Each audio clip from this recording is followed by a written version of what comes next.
Hello, everyone, and welcome to the BosqueeNet adventure. Tonight, I am going to be reviewing with you all the Naturehike Opalus 2 UL. Before we begin, let me give you a little bit of backstory before we begin this review. Now, I want to let you all know right up front here, the footage you're about to watch, I shot several weeks ago. But during the adventure in which I shot this preview, or let's just call it a review, I ended up having a few issues with the tent. And over the course of this past couple of weeks, I've been in correspondence with Naturehike trying to resolve the issues. I do want to let you all know right up front here at the beginning of the video, no clickbait, I ended up returning this tent. I had issues with it. On the adventure, it rained. Rain got inside the tent. And for a four-season tent, that is a huge no-no. But in addition to water getting inside the tent was also defective. There was a broken strap. And after the adventure, after all the filming was done, I reached out to Naturehike and let them know about these issues. Their reply to my concern, at least about the broken strap, was absolutely unsatisfactory, which is kind of a bummer because I own like 2 other tents by Naturehike, a couple of sleeping bags, and some other equipment. I mean, like, I've come to rely upon their gear, and personally, I think their gear is actually quite nice. It was just disappointing having this experience, having a defective product, and them not willing to, like, right away, like, hey, let's take care of that. So I'm just a little bit disappointed in Naturehike. I don't want to spoil too much of this preview slash review. I was excited about this tent. I mean, like, super excited, and you'll see that at the beginning half of this video. But after the night's sleep, I got a little disappointed. So without further ado, I present to you the BosqueeNet review of the Naturehike Opalus 2 UL. Hello, everyone, and welcome back to the BosqueeNet adventure. My name's Jeff, and tonight we are going to be doing a tent preview of the Naturehike Opalus 2 UL. Now, this tent in its original form has been out on the market for quite a while, but this is their ultralight version. Now, the Opalus 2, it is a tunnel-style tent, and I've actually been interested in a tunnel-style tent for quite a while now. So a good deal came about on Amazon. I did pick this up with my own money, and I figured, since I'd be trying it out for the first time, I should share my thoughts and opinions with you all. So let's get to it. Let's set up this tent. And once it's set up, I'll be sure to share more of the specs with you all. Now, I do want to let you all know before I set up this tent that the UL version of the Opalus does not come with a ground sheet. So I will be using the ground sheet from my Mongar 2 to basically supplement the sleeping area of this tent.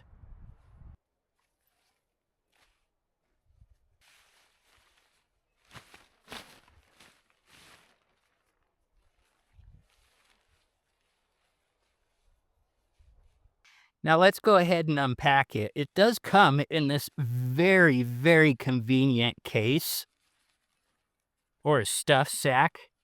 It's kind of a burrito style. It just opens up like that, nice and big, and just comes rolled up there on the inside. I think this tent comes with like 14 or 16 stakes. That's a lot of stakes. Plus 8 guy ropes. Also, on the inside of the stuff sack are the instructions to set up the tent.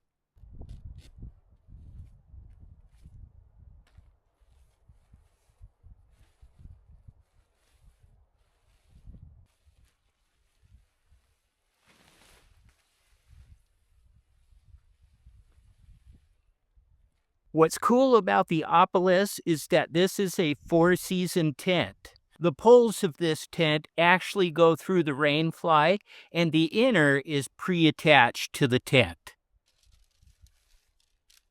There are 3 sets of poles that come with this tent. They are color-coded. There is a neon green pole and 2 silver poles. The neon one goes in the middle section of the tent.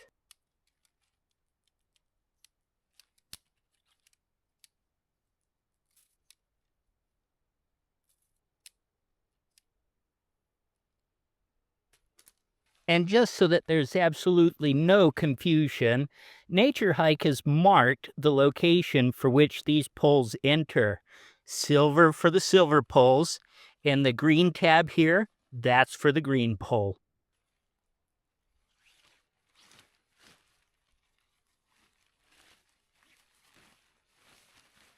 To set up the tent, I'm going to first thread all the poles so that they're just loosely fit inside their sleeves.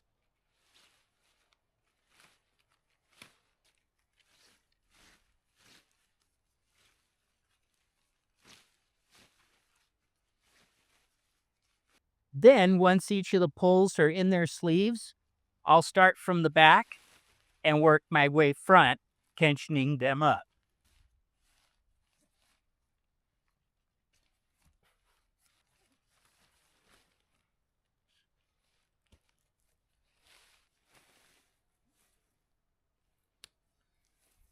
So at this point, as you can see, each of the poles are in their sleeves and they're just kind of stacked up on each other like this. Next, we need to stake out the back end of this tent.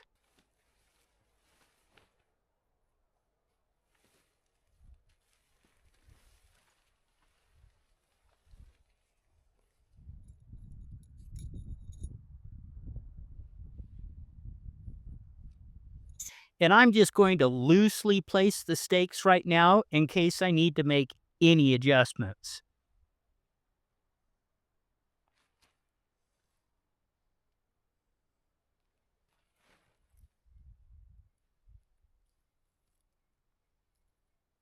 Now, using 2 more stakes, we need to pull out the front.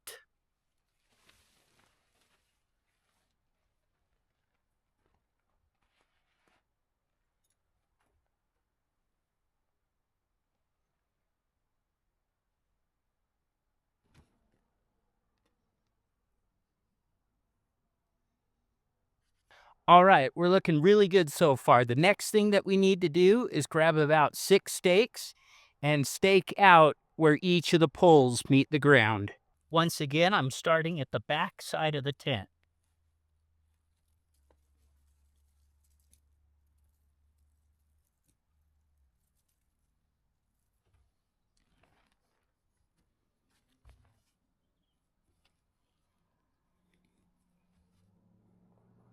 Though I'm not expecting too much wind this evening, I am going to set all the guy out points just for practice.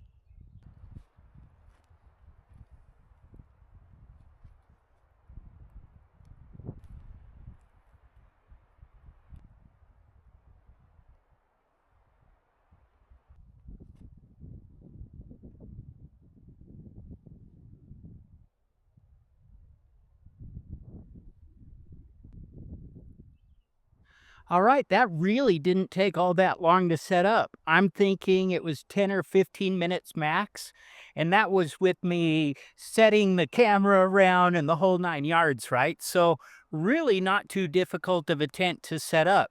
But now that we have it all set up, let's hop on inside.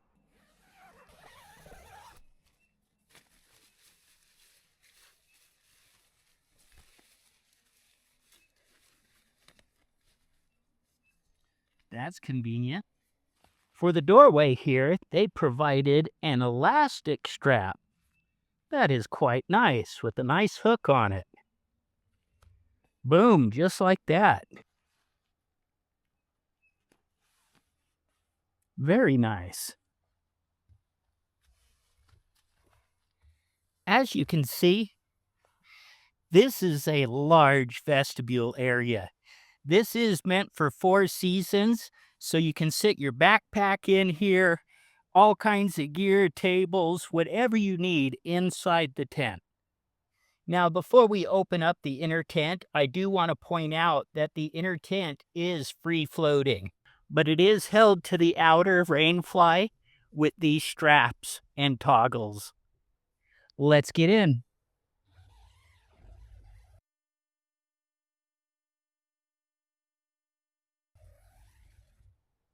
It's a nice large entryway, and the doorway just simply folds up and tucks away into this pocket. All right, now that I'm sitting down, you get kind of a semblance of how tall this tent is. The outer rainfly has a height of 41 inches. So with the inner detached like it is, I think we're sitting at about 38 inches. And I'm 5'8", just for reference. Conveniently located right here at the entryway is a little hook to hang your lantern. There's another hook out here in the vestibule area too. Inside the main living area, you'll also find mesh pockets on either side of the tent.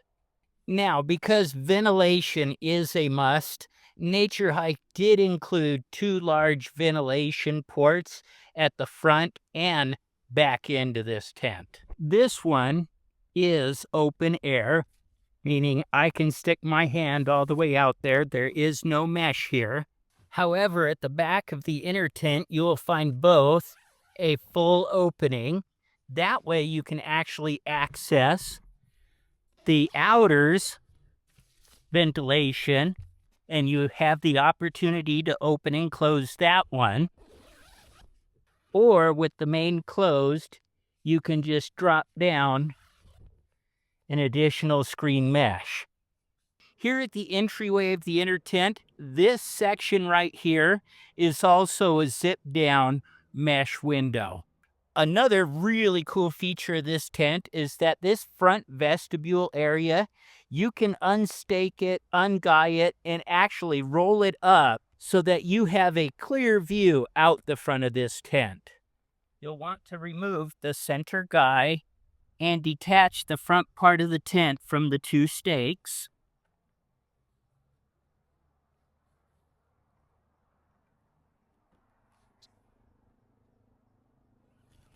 Unzip the other side.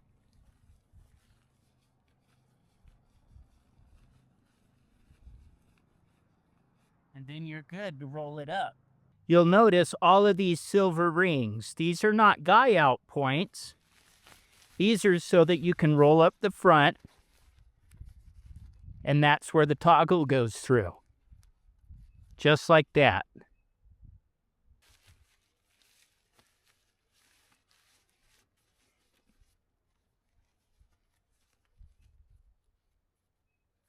Now, on those days where the rain or snow hasn't quite come in yet, you can have this nice, awesome view straight out the front of your tent.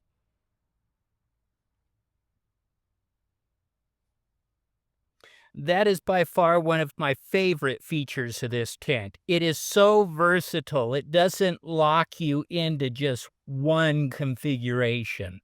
All right, now that the tent is all set up and we've gone visually through some of the features, let me go through the specifications with you just real quick, and then I will give you my first thoughts and impressions. So, as stated in their marketing material, the outer rainfly is made from a 15 denier nylon with silicone waterproofing. It has a hydrostatic head of 1,500 millimeters. The tent is rated for 4 seasons. It is a 2-person spacious tent. It weighs just over 4.5 pounds, 4.57 or 2.06 kilograms to be precise. When packed away, the measurements are 16.5 by 5.5 by 5.5. I may not have mentioned this earlier, but the poles are made of aluminum. So here are my first thoughts and impressions of this tent. First off, let's just go aesthetics here real quick. I love the color. I love the feel of the materials. I have quite a few Naturehike tents, so I'm pretty confident that this will stand the test of time. Though, we will be putting it through the test this winter season. I do like how Naturehike color-coded the poles. That made it really convenient so as to know where each pole was supposed to go. All the included hardware is always a plus. All the guy outs, all the necessary stakes. They didn't seem to skimp in that area. Now, the one knock to this setup that I'll give it today, and look, I understand why they did it. I think it was a dumb decision, but I understand why they did it. They did not include a footprint with the UL version of this tent. Now, they do with the non-UL version, but not this one. Now, I do believe that they did that so that they could cut the weight of this tent. Not including a footprint for this tent would shave 1/3 to 1/2 of a pound from the total tent weight. So even though the marketing materials for their other UL tents kind of exclude the floor mat from the total weight of the tent, they still didn't include one in this setup, so that's a little disappointing. I am supposed to be getting just a little bit of rain, so we'll be doing our first rain test with this tent tonight.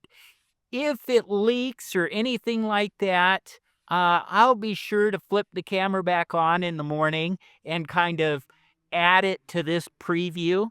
But like I said, I've had really good experience with other Naturehike tents. I don't anticipate this tent having any leaking issues. Let me just follow up with you all in the morning, and we'll see you then.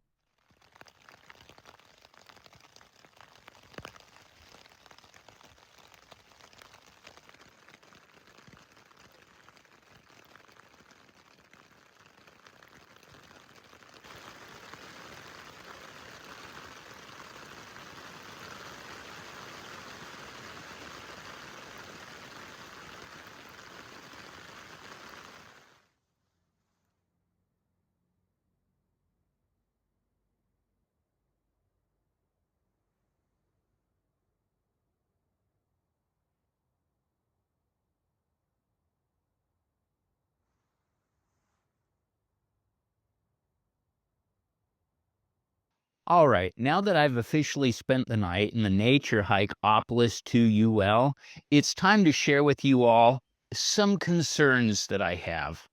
I think yesterday during the setup, I was mostly positive. I mean, I was ecstatic about how easy this tent was to set up, how big it is, and basically what I believe the quality of this tent would be. However, after having slept in it through a rain event, I think that there is an issue with the skirting on this side of the tent.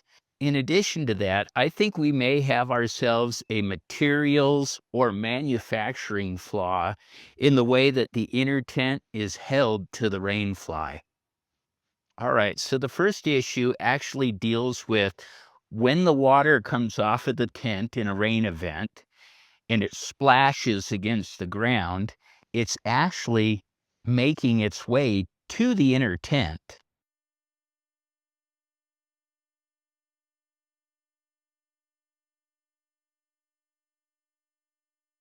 I'll do my best to describe what's going on here.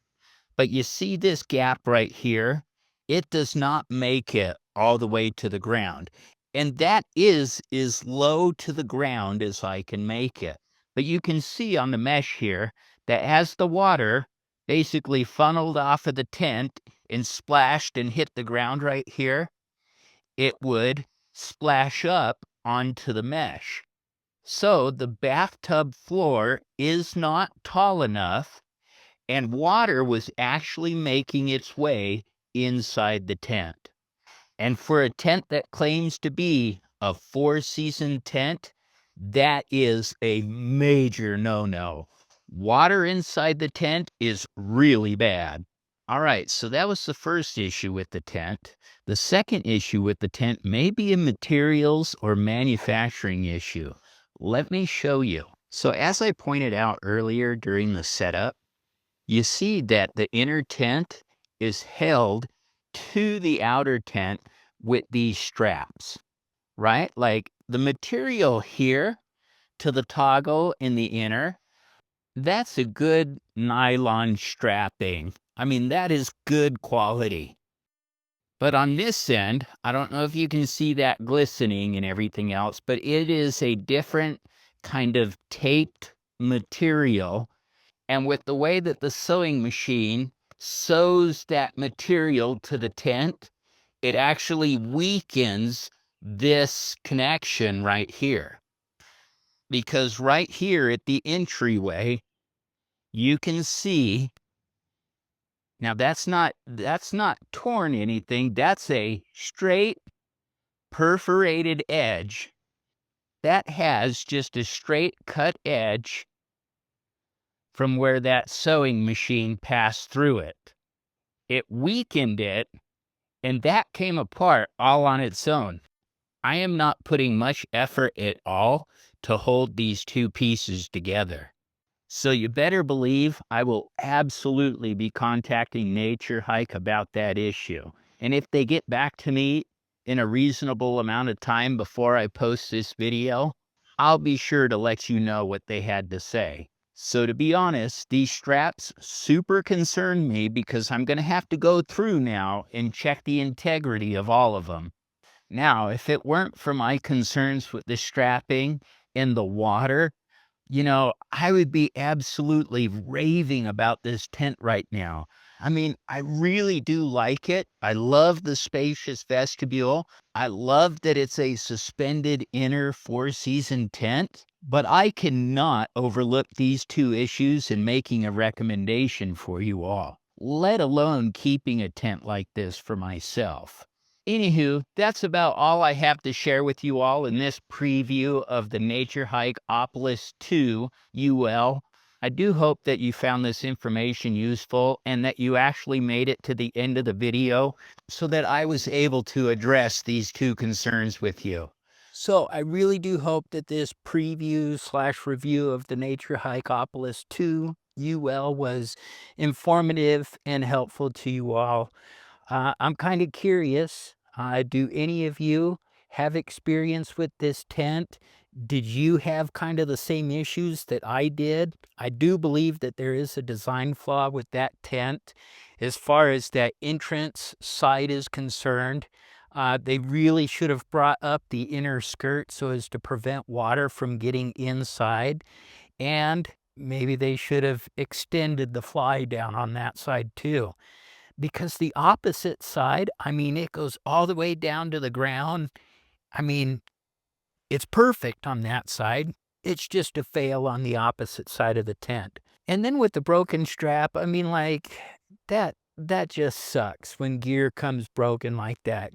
And if you go back and watch the video, it's something that I did not notice right off the bat. I mean, like, from me first going into the tent, you'll see that strap just hanging there. So that was disappointing to say the least. But anywho, let me take a moment and share with you basically the email back and forth with Naturehike. So in my letter to Naturehike, I explained that one of the straps had broken away from the rainfly. I shared with them a photo of the broken strap, and I asked for their support in resolving this issue. Their suggested solution was to simply sew it back together, either by myself or with professional help, and they offered a $15 refund as a gesture of goodwill. I ended up declining this offer. But like I said, I ended up just returning the tent. I had that option because I purchased it through Amazon. And yeah, I just didn't want to deal with the broken tent and sewing it back together myself. Yeah, that wasn't going to happen. That was completely unsatisfactory to me. But anywho, maybe some of you would have just done the sew up option. I wasn't going to do that, especially because that's a taped seam. So, had I done anything incorrectly or anything else like that and caused a leak, I mean, I just didn't want to deal with that. So, yeah, I pulled the return rip cord and was just like, nope, not going to deal with it. I do want to thank you all for watching this review. If you like the content that I'm providing, be sure to like and subscribe. It really does help the channel. And if you have any comments, questions, concerns, or hey, you just want to chat, hit me up down in the comment section below. I always look forward to hearing from you. I want to thank you all for joining me, and we'll see you next time on the BosqueeNet Adventure.